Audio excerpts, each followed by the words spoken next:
Assalamualaikum warahmatullahi wabarakatuh. Alhamdulillah wassalatu wassalamu ala Rasulillah Sayyidina Muhammad ibn Abdullah wa alihi wa sahbihi wa man wala. La haula wa la quwata illa billahil azim. Amma ba'du. Kemarin di postingan story Instagram kami saya menulis kalimat ada yang bisa saya bantu. Maka masuklah pertanyaan-pertanyaan yang sangat banyak yang insyaallah akan kita jawab pada kesempatan kali ini. Yang pertama ada dari hamba Allah. Semuanya akan kami gelarkan hamba Allah karena saya tidak bisa paham, tidak tahu kira-kira berkenan atau tidak di share namanya. Doakan ana Bib supaya bisa belajar di Tarim. Semoga yang mengirimkan pertanyaan ini ataupun teks DM ini mudah-mudahan dimudahkan oleh Allah Ta'ala supaya berangkat ke Tarim. Juga ada dari hamba Allah yang mengatakan doakan ana Bib. Mudah-mudahan yang meminta doa itu dijadikan oleh Allah Ta'ala hamba yang baik oleh Allah kepada Allah. Mudah-mudahan digolongkan ahli surganya. Amalan puasa Daud Bib. Ada yang bertanya pertanyaan yang ketiga mengenai amalan puasa Daud. Puasa Daud ialah orang yang berpuasa sehari tidak, yang diriwayatkan dari Nabi Daud alaihi wa ala nabiyina afdhalus salati wassalam. Puasa Daud merupakan jenis puasa sunnah yang terbaik karena jumlahnya yang sangat banyak dan sangat berjuang melawan hawa nafsu. Pertanyaan yang keempat, apakah sebelum Nabi Muhammad SAW ada sholat? Maka jawabannya ialah sholat secara bahasa artinya ialah berdoa dengan cara yang baik. Maka kalau misalkan diartikan secara bahasa tentu ada sholat sebelum diutusnya baginda agung Nabi Muhammad SAW. Akan tetapi cara dan kaifiyahnya, bagaimananya sholat itu dilaksanakan, maka satu syariat berbeda dengan syariat yang lain, yang tentunya syariat yang terbaik, jenis sholat yang terbaik ialah yang Allah Ta'ala aturkan untuk baginda agung Nabi Muhammad SAW dan umatnya.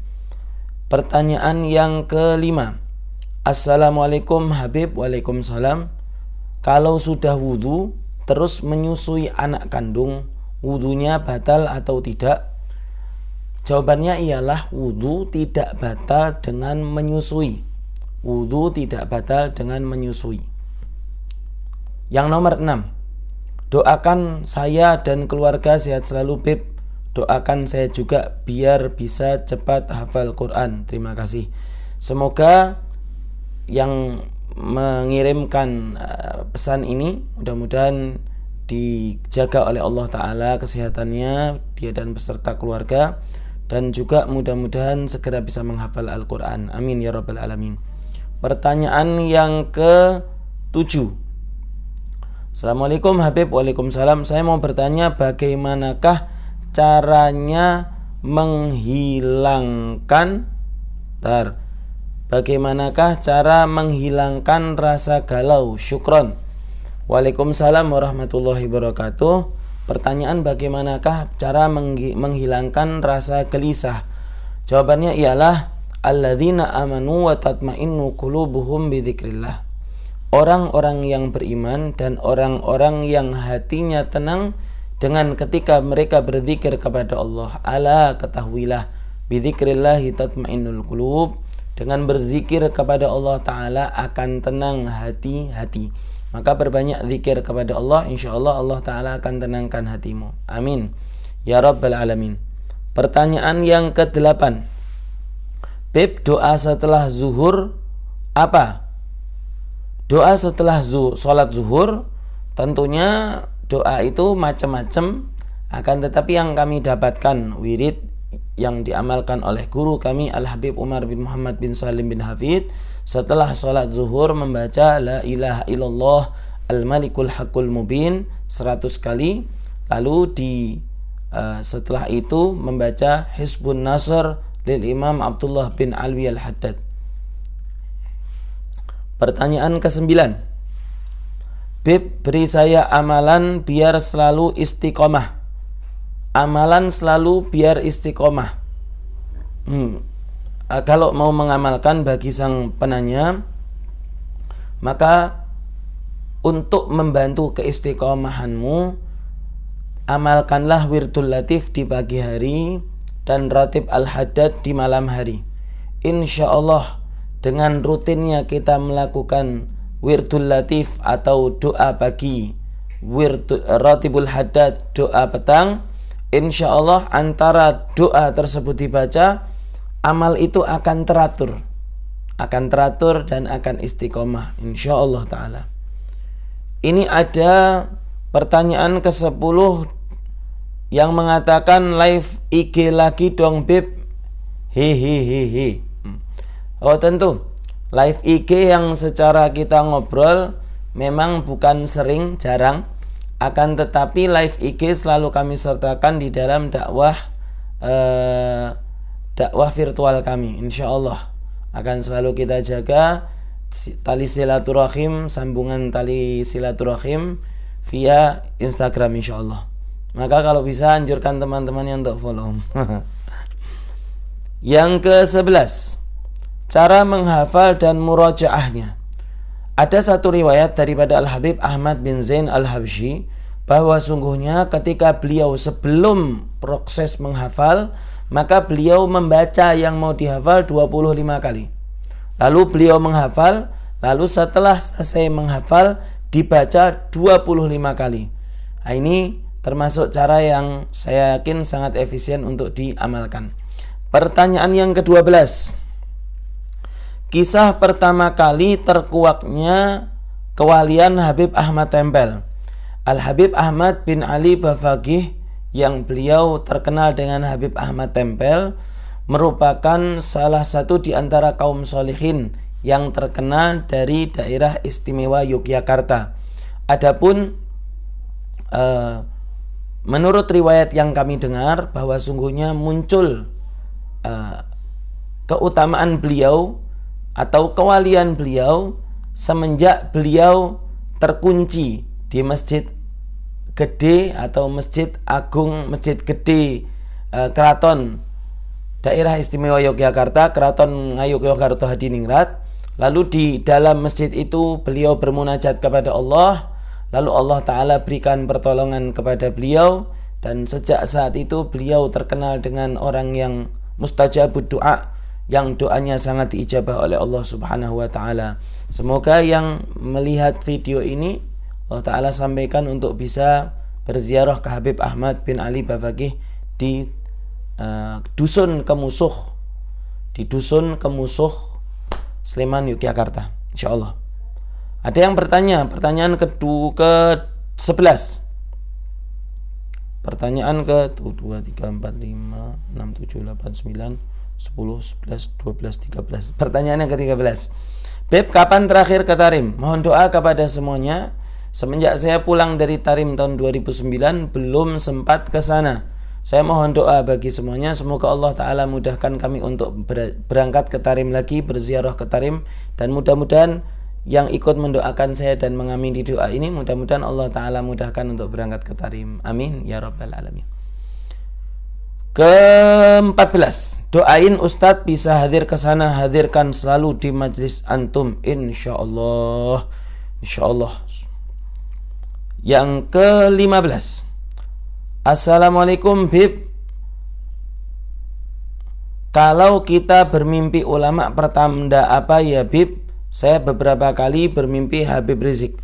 Berjumpa dengan orang yang soleh merupakan nikmat yang Allah Ta'ala berikan, baik ketemu dalam dunia nyata ataupun ketemu dalam mimpi. Syukuri nikmat tersebut, sambungkanlah hatimu kepada kaum solihin selalu, kan tapi jangan sampai mimpimu itu memperdaya atau melenakan dirimu. Sambunglah hatimu kepada Allah, sambungkanlah hatimu kepada kaum solihin. Semoga sambungan itu Allah Ta'ala jaga baik di dunia ataupun di akhirat. Ke-16, rindu Habibana. Naam, saya jujur juga sangat rindu kepada teman-teman, karena biasanya sebelum corona kita selalu berjumpa di dalam majelis. Akan tetapi karena corona banyak di antara majelis yang melaksanakan majelisnya secara lokal atau tingkat dusun, tingkat kampung, tingkat masjid, tingkat musola. Maka kita harus maklumi itu juga. Mudah-mudahan kita segera diperjumpakan oleh Allah Ta'ala. Amin ya Rabbal Alamin. Pertanyaan yang ke-17. Beb, kalau adik dari ibu kita laki-laki bisa lihat aurat kita gak? Ini yang bertanya seorang wanita. Maka jawabannya ialah aurat perempuan terbagi menjadi beberapa kondisi. Yang pertama ialah aurat kepada lawan jenis. Maka jawabannya ialah aurat wanita ialah seluruh anggota tubuh. Ada riwayat yang mengatakan seluruh anggota tubuh selain wajah dan tangan. Tentunya lawan jenis ini bukan yang mahram atau bukan yang suami. Yang nomor 2, aurat wanita kepada mahramnya. Kepada mahramnya. Maka jawabannya ialah aurat wanita kepada mahram ialah ma baina surrati wa rukbah, antara pusar dan dengkul. Ada pertanyaan, bagian dada apakah merupakan aurat?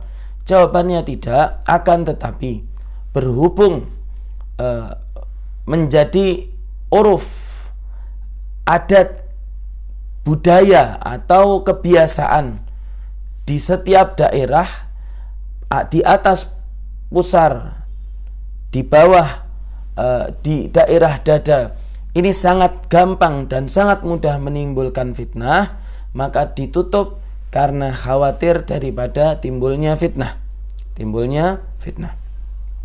Aurat wanita kepada suaminya ialah seluruh anggota tubuhnya, bukan menjadi haram untuk dilihat bagi suaminya, walaupun bersentuhan tetap batal karena sudah dihalalkan oleh Allah Subhanahu wa taala.